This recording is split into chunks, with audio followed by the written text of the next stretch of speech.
اللہم صلی اللہ سیدنا محمد وعلی آل سیدنا محمد بارک وسلم۔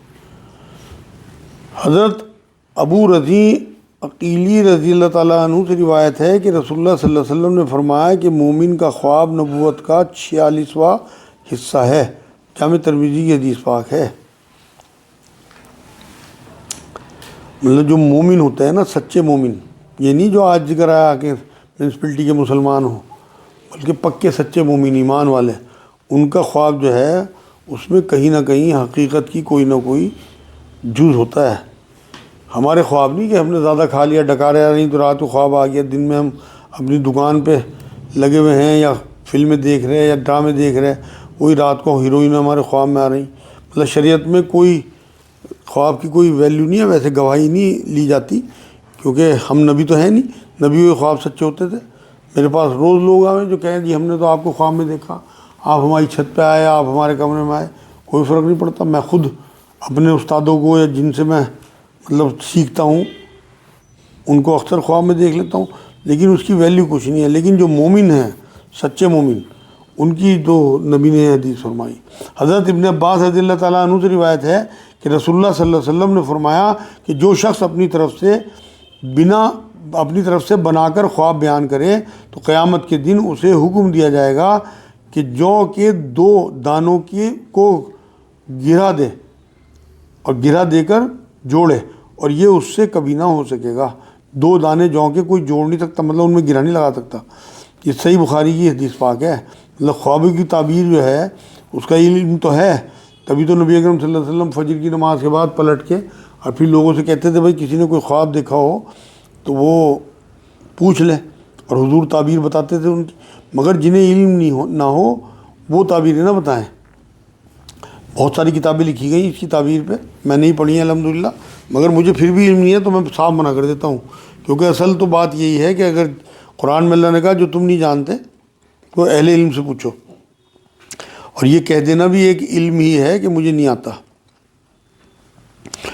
ویسے تو خوابوں کا ذکر قرآن میں کئی جگہ آیا۔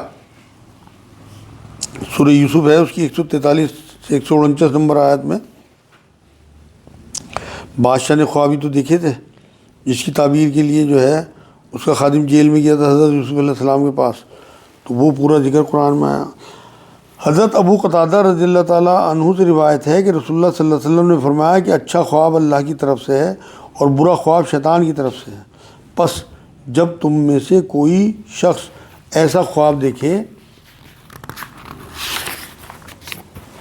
جو اسے بھلا معلوم ہو تو جسے دوست رکھتا ہو اس کے سوا کسی اور سے بیان نہ کرے، مطلب کوئی عالم ہو، کوئی اس کا بزرگ ہو تو اسے بتائے، اور جب ایسا خواب دیکھے جس کی وجہ سے پریشانی پیدا ہو تو خواب اور شیطان کے شر سے پناہ مانگے، اپنی بائیں جانب 3 دفعہ تھتکار دے اور کسی سے بیان نہ کرے کہ پھر ایسا خواب اسے کسی طرح کا نقصان نہیں پہنچا سکے گا۔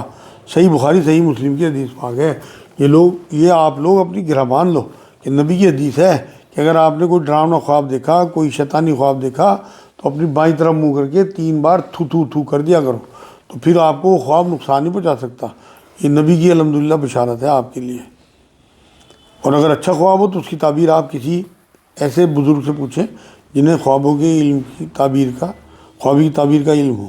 حضرت عائشہ رضی اللہ تعالیٰ عنہ سے روایت ہے کہ میں نے خواب میں دیکھا کہ 3 چاند میرے حجرے میں گر گئے۔ میں نے اپنا یہ خواب حضرت ابوبکر صدیق رضی اللہ تعالیٰ عنہ سے بیان کیا، مطلب اپنے والد سے۔ وہ خاموش رہے، اور جب رسول اللہ صلی اللہ علیہ وسلم کا وصال ہوا اور آپ کو میرے حجرے میں دفن کیا گیا تو حضرت ابوبکر صدیق نے کہا کہ یہ تمہارے ان 3 میں سے ایک چاند ہیں اور سب میں بہتر ہیں۔ مسند احمد کی حدیث پاک ہے۔ آج کی آخری حدیث حضرت جابر رضی اللہ تعالیٰ عنہ سے روایت ہے کہ ایک دیہاتی نے رسول اللہ صلی اللہ علیہ وسلم کی خدمت میں حاضر ہو کر عرض کیا کہ میں نے خواب میں دیکھا کہ میرا سر کٹ گیا ہے اور میں اس کے پیچھے جا رہا ہوں۔ مطلب سر کٹ گیا اور سر آگے آگے بھاگ رہا ہے، یہ پیچھے پیچھے۔ آپ صلی اللہ علیہ وسلم نے بطور سرزنش فرمایا کہ یہ تو شیطان تیرے ساتھ نیند میں کھیلتا ہے، یہ خواب کسی اور کو مت بتانا۔ صحیح مسلم کی حدیث پاک ہے۔ مطلب نبیوں کے خواب سچے ہوتے تھے، فتح مکہ سے پہلے سن 6 ہجری میں حضور اکرم صلی اللہ علیہ وسلم نے خواب بھی تو دیکھ کے صحابہ کو بتایا تھا، تو حضور 1500 صحابہ کے ساتھ گئے تھے مکے۔ یہ سورہ فتح جو ہے وہ 27 نمبر آیت میں سارا معاملہ آیا۔ سورہ یوسف کی 45-46 نمبر آیت میں یوسف علیہ السلام کا خواب تھا، انہوں نے 11 ستارے اور چاند سورج دیکھے، سجدہ کر رہے ہیں انہیں، جو بعد میں پورا ہوا۔ سورہ صافات میں ہے 102 سے 105 نمبر آیت تک کہ حضرت ابراہیم علیہ السلام کو خواب میں دکھایا گیا کہ وہ اپنے بیٹے کو ذبح کر رہے ہیں، تو باپ بیٹے نے اللہ کے حکم کو مان کر جو ہے چل دیے، اور پھر انہوں نے بیٹے کو ماتھے کے بل لٹایا تو اللہ نے اس کی قربانی کو قبول کر لیا ان کی، اور ان کی جگہ دمبا بھیج دیا۔ تو یہ سارے خواب نبیوں کے جو قرآن نے بیان کیے، پھر انہوں نے اس پہ عمل بھی کیا اور اللہ نے پورے بھی کیے وہ خواب۔ یہ آج الحمدللہ خواب۔ اللہم صلی اللہ سیدنا محمد وعلی آل سیدنا محمد وبارک وسلم۔ درس حدیث میں آج آپ کو میں تھوڑا سا قناعت کے بارے میں بتا دوں کہ قناعت کیا چیز ہے، اس کے بارے میں نبی نے ہمیں کیا تعلیمات دی ہیں صلی اللہ علیہ وسلم۔ حضرت عبداللہ بن عمر رضی اللہ تعالیٰ عنہ سے روایت ہے کہ رسول اللہ صلی اللہ علیہ وسلم نے فرمایا کہ اس شخص نے فلاح پائی جس نے اسلام قبول کیا اور جسے ضرورت کے مطابق روزی دی گئی، اور اسے جو کچھ ملا اللہ تعالیٰ نے اسے اس پر قانع کیا۔ صحیح مسلم کی حدیث بات۔ قانع مطلب جس نے قناعت اختیار کر لی۔ قناعت یہ ہے کہ جو اللہ نے دے دیا اس پہ مطمئن ہو جانا، اللہ کی تقسیم پہ مطمئن، مطلب جو ہمیں دیا اس پہ بھی اور جو دوسروں کو دیا اس پہ بھی۔ یہ نہ ہو کہ آپ کو جو ملا آپ اس پہ تو مطمئن ہیں لیکن دوسروں سے جل رہے، اسے اتنا زیادہ کیوں ملا، میرے برابر کیوں ملا۔ نبی نے فرمایا کہ دنیاوی معاملے میں اپنے سے نیچے دیکھو اور دینی معاملے میں اپنے سے اوپر دیکھو۔ حضرت حکیم بن حزام رضی اللہ تعالیٰ عنہ سے روایت ہے کہ ایک دفعہ میں نے رسول اللہ صلی اللہ علیہ وسلم سے کچھ مال مانگا، آپ صلی اللہ علیہ وسلم نے عطا فرمایا، میں نے پھر مانگا اور آپ صلی اللہ علیہ وسلم نے عطا کیا، پھر مجھے نصیحت فرمائی کہ اے حکیم، یہ مال سب کو بھلی لگنے والی اور لذیذ و شیریں چیز ہے، پس جو شخص اسے بغیر حرص اور طمع کے سیر چشمی سے لے گا اس کے واسطے اس میں برکت دی جائے گی، اور جو شخص دل کے لالچ کے ساتھ لے گا اس کے واسطے اس میں برکت نہ ہوگی، اور اس کا حال یہ ہوگا کہ کھائے اور پیٹ نہ بھرے، اور اوپر والا ہاتھ نیچے والے ہاتھ سے بہتر ہے۔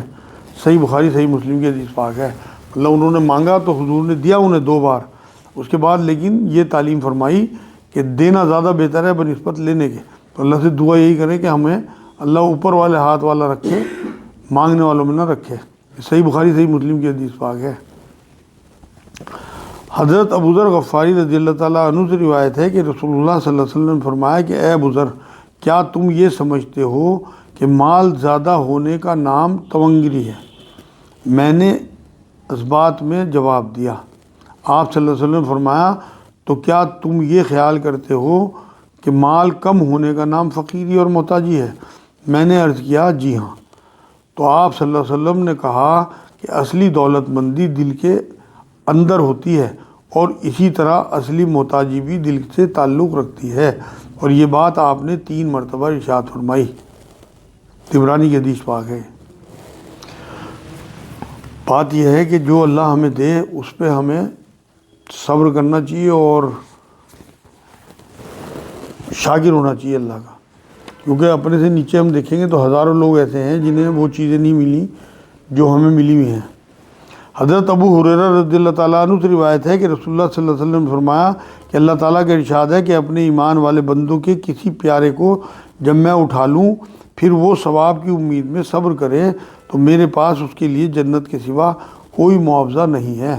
صحیح بخاری کی حدیث پاک ہے۔ مطلب جو اللہ دے اس پہ صبر کرنا چاہیے۔ ہمارے جو ایک استاد گزرے ہیں واصف علی واصف صاحب، وہ یہ کہتے تھے کہ یہ تو جو تمہارا پاس جو تمہیں حاصل ہے اسے اپنی خواہش بنا لو، یا جو تمہاری خواہش ہے یا اسے حاصل کر کے دکھاؤ۔ تو جو اللہ نے ہمیں دیا جو ہمارا حاصل ہے اسے ہم اگر اپنی خواہش بنا لیں گے تو یہ سب سے آسان کام ہے۔ حضرت اسامہ بن زید رضی اللہ تعالیٰ عنہ سے روایت ہے کہ رسول اللہ صلی اللہ علیہ وسلم کی صاحبزادی حضرت زینب نے آپ صلی اللہ علیہ وسلم کے پاس کہلا کر بھیجا کہ میرے بچے کا آخری دم ہے، آپ صلی اللہ علیہ وسلم تشریف لائیں۔ آپ صلی اللہ علیہ وسلم نے جواب میں سلام کہلوایا اور پیام دیا کہ اللہ نے جو کچھ دیا ہے اسی کا ہے اور جو کچھ لے لیا اسی کا ہے، اور ہر ایک چیز کے اس کے یہاں مدت مقرر ہے، پس صبر کرو۔ صحیح بخاری صحیح مسلم کی حدیث ہے۔ حضرت عبداللہ بن عباس رضی اللہ تعالیٰ عنہ سے روایت ہے کہ رسول اللہ صلی اللہ علیہ وسلم نے فرمایا کہ جو بندہ کسی جانی و مالی مصیبت میں مبتلا ہو اور کسی سے اس کا اظہار نہ کرے اور نہ لوگوں سے شکوہ شکایت کرے تو اللہ تعالیٰ کا ذمہ ہے کہ اس کو بخش دیں گے۔ طبرانی کی حدیث پاک ہے۔ تو اس لیے جو اللہ نے دیا ہمیں اسی پہ صبر بھی، اور کوئی شکوہ کوئی شکایت نہ ہو۔